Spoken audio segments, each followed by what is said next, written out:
She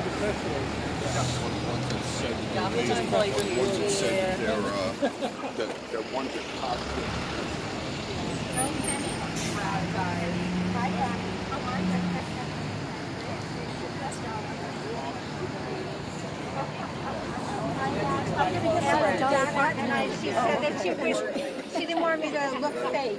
I said I didn't care. He's still finished. She may take your picture. No.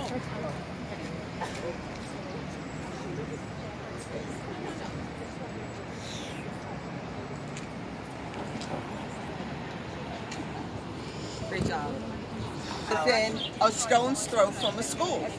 That's what this is about. Because we're not paying attention to what's going on in our neighborhood. This is our neighborhood. We got to pay attention. You pay attention to your country, to what you think, to what we think. But if you live in America and you're American and you care, then you stand up for it. If you don't, then you could go somewhere else. You're right about that. You're right about that. There we got it. That's called freedom of speech, entitled to your opinion, to exercise and make changes. You're entitled to your opinion, you're entitled to make changes. Otherwise, this banter is going to keep going on. All right. So I live here and pay taxes. Yes, yes. Thank you. You have to chill, right?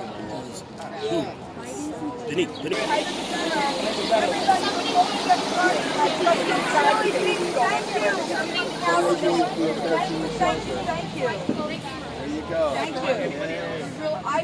Everybody in our neighborhood, everybody really appreciates everybody coming out today. You have other things to do, and so to come here on a Wednesday is really, really appreciated. I'm not going to be able to read without my glasses. So, Fox, are you ready to go? Not yet?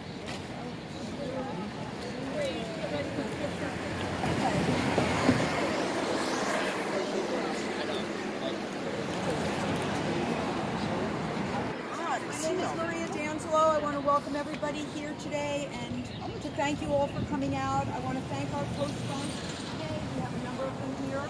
And I want to thank all of our community members and residents and friends from all over the tri-state area came in today to stand with us. So I'm Executive Director of One City Rising and co-founder of the West 80s Community Group, sponsoring today's rally. I'm a lifelong New Yorker, a 42-year resident of the West 80s, and I raised my 3 children in this neighborhood. We're here today because Manhattan's turning into Shelter Island, and there seems to be no rhyme or reason to anything that's being done in this neighborhood. And we're here today really to stand for common sense legislation for ways that we can improve what we need in this neighborhood to make sure that we're all safe and that, importantly, people who are living in shelters are also kept safe and the children in our schools are safe and everybody is safe. So we're here today to introduce legislation that we hope is going to get us on the road to common sense, good judgment, and making sure we site shelters to help people where they need to be helped. We also just want to point out, most of us are volunteers. We are not here, we're not getting paid to be here. We're doing this because what brings us all together is the love of our city and the love of our neighborhood. We want this neighborhood and we want our city to thrive. We want our residents, our small businesses, people who live here, children, families, people in shelters. We are compassionate for them. We are compassionate that we do what we can do to help make sure we're meeting their needs. We care about them and we care about our neighborhood. And that's why we're here today. We need safe shelter laws. We need to look at how we're siting shelters in New York City and make sure our city is using common sense and good judgment when they're siting shelters. It really doesn't make sense to site shelters a stone's throw away from a public school playground and a middle school, the Central School, which is right here. We desperately need serious reforms in our shelter system, and our shelters and our subways need to stop being substitutes for mental health facilities and drug treatment facilities. Yes. Not substitutes. Too often, all over New York City, facilities are being put in neighborhoods that just don't work. This includes oversaturation of shelters, and shelters like this one that's opening on 83rd Street, where criminal background checks are minimally done and drugs and alcohol and screening will not be done. We also don't want to see safe injection sites where drugs are consumed legally in residential neighborhoods where children are going to be exposed to drugs, alcohol, and other kinds of addictions that's really, really bad for children. This West 83rd Street shelter is going to have new repositories, and they have a practice of looking the other way in regards to drugs and alcohol. The block will be hearing from shortly. Has been across the street from a previous shelter. It's filled with hypodermic needles. It was very hard for the families and the children living there to have to deal with that on a daily basis.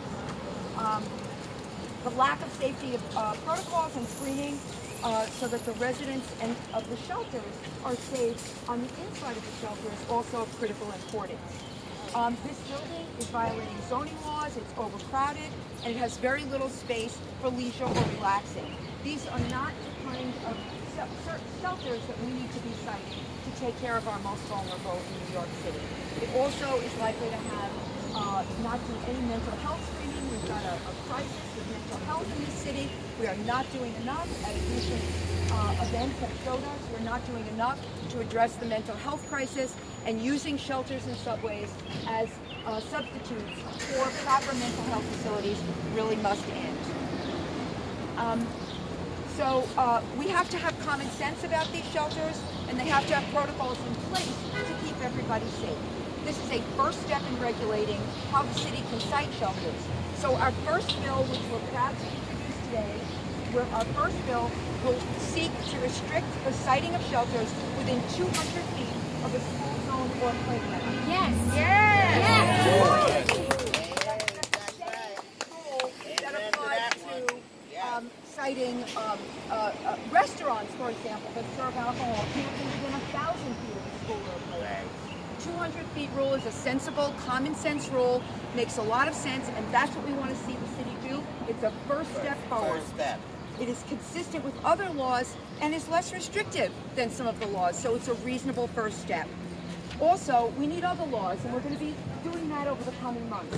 We can't keep having our comptroller, Brad Lander, refusing to audit and holding the shelter refusing to audit and hold the shelter providers accountable. New York taxpayers are spending. We expect him to audit these shelter providers and stop this incredible conflict of interest he has. His wife is the president of a not-for-profit umbrella group that covers all of the shelter providers in the city, and he is our controller, responsible for our budget. He is not auditing the shelters. He is not holding them accountable. It must end now. We need to increase our mental health facilities and drug treatment programs so that people will get the help they need and deserve. Today, we're going to be hearing from people from all over New York City with different perspectives on this intractable problem. But we are united in our desire for solutions that work and a city that is finally hearing us and is responsive to our concerns for how we are addressing mental illness, homelessness, and drug addiction with real solutions. We have a community board in this neighborhood that doesn't hear us. We send letters, we testify. Our community board lets us down time and time again. Community Board 7 lets us down time and time again. CB7 doesn't care about the community. Here we have a beautiful building located directly across from a playground and a school, and what we need to do is prioritize affordable housing for people on the block who need stable and good housing. So we want to see affordable housing. We have a beautiful plan to put affordable housing in the building that would bring families. We desperately need this, so I'm happy to give this to you as well. We need affordable housing. We'll stabilize this block. This block has seen a lot of trauma. Maria Hernandez was murdered on this building, on the block, 2 doors down in January. So the block has seen a lot of trauma, and what we need is a stable solution for our community and our neighborhood. So with that, I'm going to turn it over to our first speaker. Thank you very much, everybody, for listening. And our first speaker is going to be Donna Cherry, who is a resident of West 83rd Street. She lives right next door. Thank you. Thank you for being here. My name is Donna, and right now I'm Donna from the block, if you will.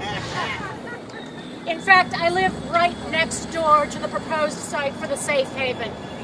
I go by these buildings 6 to 8 times a day to walk the dog, to take public transportation to work, you name it. Life on the block is the usual Upper West Side mixture of housing, along with people walking their dogs, churches, gyms, firehouse, yoga studios, post office, you name it. It's a buzz with daily activity, including having our most precious asset, elementary school children, directly across the street from where I live as the proposed shelter. In fact, here's a picture of one of the beds overlooking the playground. Does this look safe to you? Hell Does it look safe to you? Hell no! Me neither. That's why I'm here today. What concerns me the most is that there's no screening of tenants. What that means is loitering is allowed any time of the day. Smoking is allowed in the tiny prison-style backyard, which will come into my windows.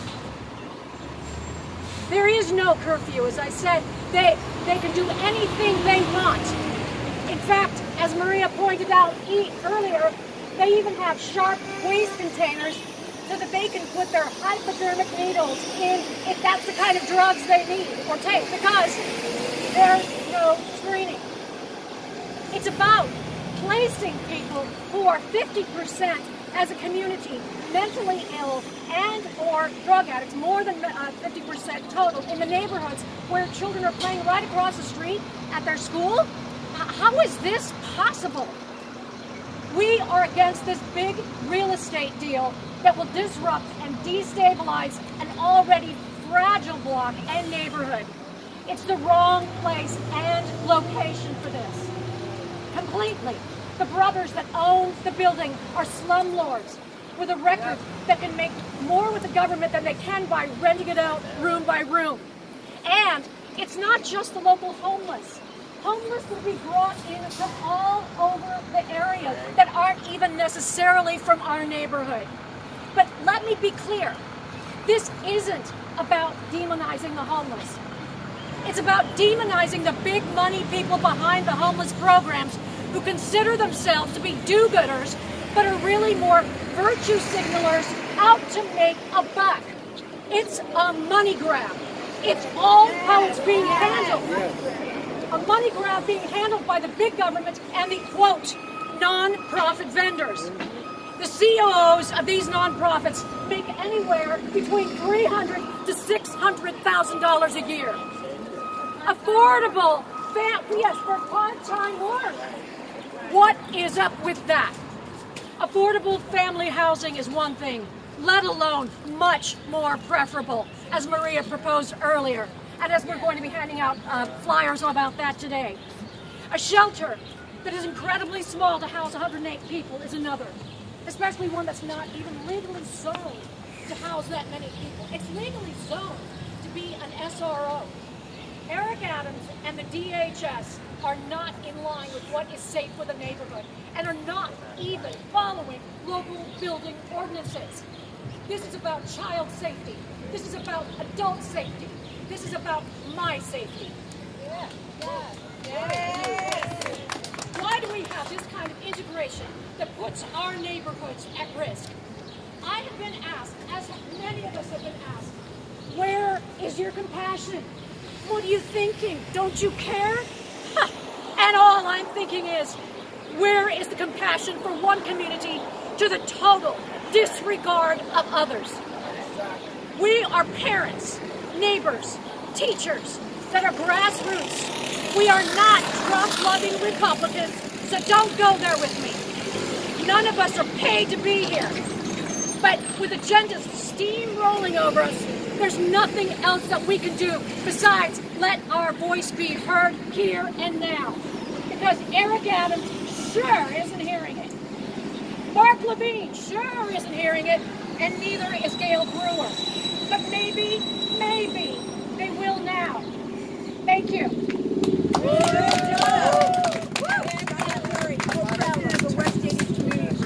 Our next speaker is another resident of West 83rd Street, Maria Gonzalez. Come on. María González. Dale, dale.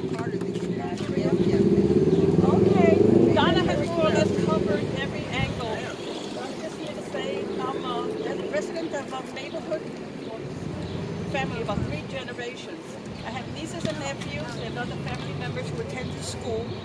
And in the past, we have to get rid of this safe haven. Okay, because in the past they've had shelters and other facilities to try to home the homeless, and it's always been a tragedy. Drugs, fighting, killings, and whatever. It's been a nightmare. And they now that, from what I understand, there's no background check and no supervision. And they have child molesters, from what I understand, coming here.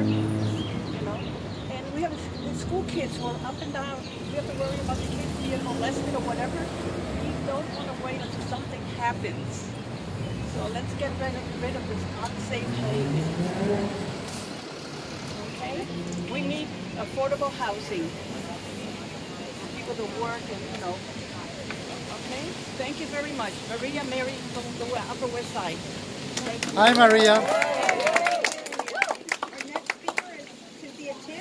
She's president of the Westside Urban Renewal Tenants Association, NYCHA, second vice president of the Manhattan Southern District Council of Presidents, Manhattan Democratic County member 6980. Yes. Maria. Cynthia. Dilo. Let's get this straight, first of all. We're for children. Children first. Everyone else comes second. Everyone else should always be second. As parents, our children come first. And never should an SRO be housing criminals across the street from a pre-K playground. Never should pedophiles be housed across the street from a pre-K playground.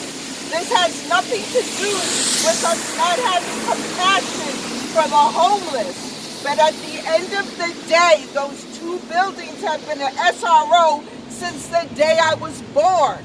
I am born and raised Upper West Side. My children have gone to this school. I still have children in this school. And enough is enough. We have to protect children first and foremost. The community board does not represent this community. Yep, they do not. The community board is too busy lobbying for kickbacks for themselves. Amen. That's right. And we are also, I'm going to make this very clear to everyone here. This is not a bash Gail Brewer campaign. She has made it very clear that 108 beds are too many. It should be 80. She has said that the zoning is wrong for these 2 buildings. She has said that she, along with Brad Hoylman Siegel, have made it very clear that the zoning is wrong. So before we bash our elected officials, everybody get your facts in order. This is about protecting children, our most vulnerable of the vulnerablest. These are kids that will vote one day. We don't want them being attacked by pedophiles before that happens. Thank you. Thank you, Cynthia. That's Cynthia.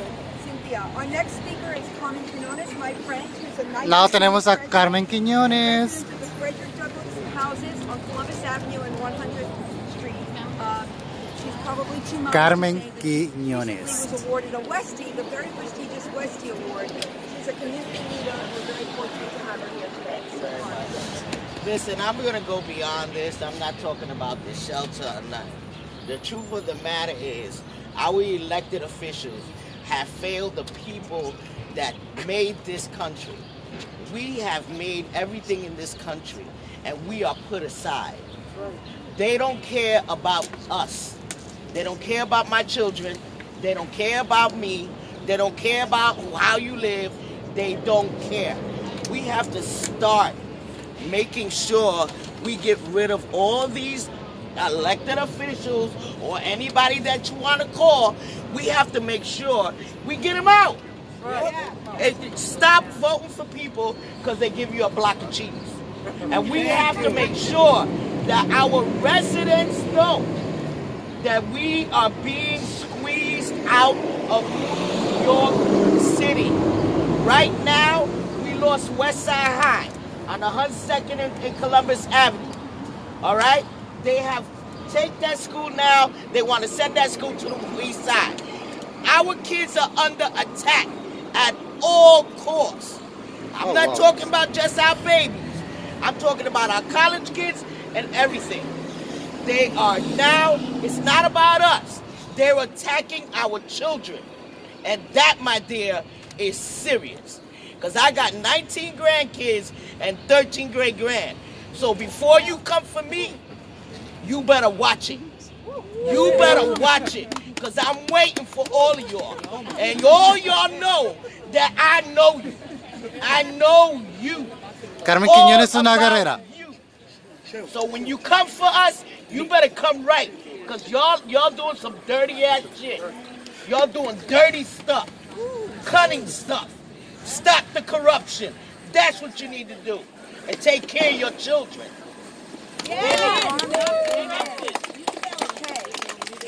Our next speaker is Susan Lee. She's a candidate for New York City Council District. Susan Lee. She is a stalwart fighter and community activist, and she's done a great deal in Chinatown to make sure that the people of Chinatown are kept safe and have good, thriving community and neighborhoods. Good morning, everyone. I want to thank Maria and the organizers for bringing everyone out here today. My name is Susan Lee. I'm a candidate for City Council District 1 in Lower Manhattan, but I'm here as a New Yorker. I fought the homeless shelter down in Chinatown. We had 6 shelters, and the city wanted to put 4 more. I was able to galvanize the community, and the mayor shut down not 1, but 2 proposed shelter sites. So I believe that the community speaking up together will affect change. I did that because of the fact that one of the shelters was placed across the street from a daycare center. And within a 1,000 feet radius of that proposed shelter, which was a low threshold safe injection site, there were 8 other educational facilities. And like Cynthia said just before, this is about the children. That's right. If we don't speak up for them, because they can't speak up for themselves, then what good are we? We need to make sure that we champion for our children. I applaud Maria for her proposal in zoning regulation. If I'm in council and if that's something that comes before the council, I will definitely support it, because we see that restaurants have to go through a lengthy SLA process to get their liquor license. Why can't we hold shelter providers accountable to that standard? I am tired of us having policies that are just in piecemeal and not addressing the holistic problem of homelessness. We're just warehousing homeless individuals. We need to get mental beds back into our system. We closed plenty of them during COVID. The governor wanted 800 beds reinstated. We have yet to put half of that back into the community. So we need a holistic approach towards mental illness, housing the unhoused homeless, and also advocating for our kids. Thank you so much. Thank you, Susan.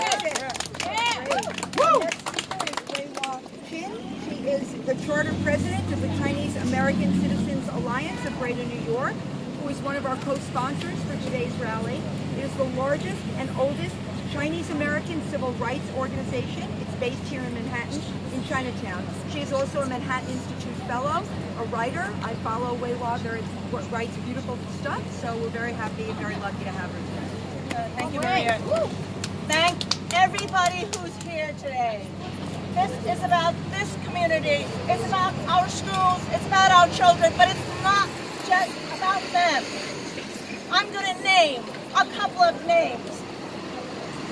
But we could go on with a long, long list. Michelle Go, who was pushed into the tracks by a homeless person. Yao Pan Ma, who was stomped on as he was collecting cans for his livelihood to death by a homeless person. Christina Yuna Lee, who was killed in her own home by tens of stabs by a homeless person. They were elderly, women. These are the people who are vulnerable too, and of course, our children. These shelters are not working. The shelters about financing the people who run them. That is not what shelters are supposed to do. These are people with mental health issues that go into them without vetting. They have criminal records. Each person that was killed, that I mentioned, was killed by somebody with long rap sheets also. So we have a crisis in our shelters, and we should not be putting them into this community or any community to hurt our children, our community, all the people who live here. Yep. So everyone, keep this up. We're going to stop it here. We're going to stop it everywhere. Thank you. Our next speaker is Raul Rivera. Raul. He's the TLC driver advocate and a prominent figure in helping TLC drivers empower themselves. He is the founder of Drivers United. So my name is Raul Rivera. I'm a native New Yorker. I'm the founder of NYC Drivers United. I'm also a former homeless person. I was living at the Bowery Mission, 227 Bowery. And I was there about 7 months. And it wasn't safe. No metal detectors. I was happy I had a place to rest my head and sleep, but it wasn't easy. Also, I want to mention that the mayor is in need of beds for the homeless. On the floor that I was in, we had 18 beds and only 3 individuals. On another floor, you had 18 beds and 7 individuals. So there are beds available. And honestly, to say it's like a business. The Bowery Mission is like a business. They receive so much money from donations and the city, but it felt like a business. They wanted me to find work, and I had to give them 25% of what I earned. That's the way it runs. And there's something about that bothered me, you know? If you're in need and you want to help somebody, you don't ask them for money because they're not helping. I don't know what system they have, but they had a contract. I signed it. I wanted to get out of a bad system at 90 Lafayette to get into a better system, but apparently they're pretty similar. There's people that were in there that were not vetted correctly. They were talking to themselves. They were laughing at themselves. And when I reached out to the case managers, I was the problem.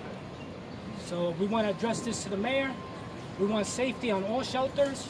Regardless of where they're at, we want safety for the shelters. We want safety for the children and the New Yorkers, including the homeless.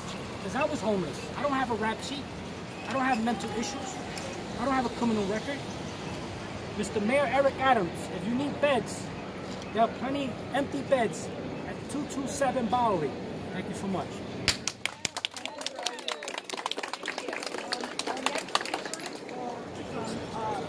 Drivers United, President Carlton D'Souza, and Vice President Jack Nierenberg. Both of them are community leaders who've done a great deal to promote safety on our subway system. So, good afternoon, everyone. So it is so important for all of us to be here today. I just want to give all of you a round of applause because I'm so proud of you. And this is the type of leadership of us as a community coming together to speak out about what's happening. But what I'm outraged about is why is our mayor, why are our elected officials dumping sexual predators and people deal with drug issues in communities where you have young children and you have people injecting needles right in playgrounds. That is dangerous. That is a biohazard, because if any of those kids pick up those needles and they play with those needles, they can get HIV, they can get AIDS, and you don't even know if someone's on the sidewalk strung out on P2, they could be attacking them. So what we need our elected officials to do is they need to do background searches on these single men for being put in these shelters, and they need to be fingerprinted, they need to be processed, and they need to be checked. That's how you do it. That's what's important to make our city work. Because if you have these people running around with criminal records and they're attacking people, that is a problem. That is what we are all concerned about. And what happens is a lot of times, a lot of these single men, they'll go in the shelters and they'll have overdoses or they murder someone in the shelter, as is what was said today by many of the speakers. So the Upper East Side is a nice area. We need it to be, safe. But not only the Upper West Side, all the areas in New York City should have this process. And like, Suzanne Lee had also mentioned, is that, it's hard for a business to get a liquor license. But it's easy for a shelter to come and you have 200 people move into a community. They're not being processed. They're not being checked. Nobody knows, whether they have a criminal record or not. They could have murdered 5 people in prison, or they could have been sexual predators. So that's why you need that. You need background searches. That's what works. Thank you, guys. All right. I do want to mention one more thing. We are not denying, none of us here are denying that the homeless crisis is a real issue in New York City. But at the same time, there needs to be not only a humane approach, especially our job is working in transportation. We cover all the issues in the subway system, in our mass transit. So we've seen what's been going on in the subway system, where the subways are basically taken over by homeless individuals and those who are mentally ill. And it's not safe for them, it's not safe for anyone else. But there needs to be not only a humane approach to getting these people the help they need and out of the subway system, but also not every solution needs to be zero-sum, and it should never be zero-sum, especially when you're putting people who have these mental issues potentially right near the most vulnerable people, and that is our children. So we need to address this, again, in a holistic approach and a way that's actually humane and productive. Thank you. I just want to say something else. Going into the shelter system was difficult. But for me personally, as a New Yorker, as a native New Yorker, what was difficult is to go into the shelter, go to sleep, and right in front of the doorstep of the shelter, we have people sleeping there on the floor. And I'm going in to a place that had a dozen beds empty. That also bothered me, because they're humans too.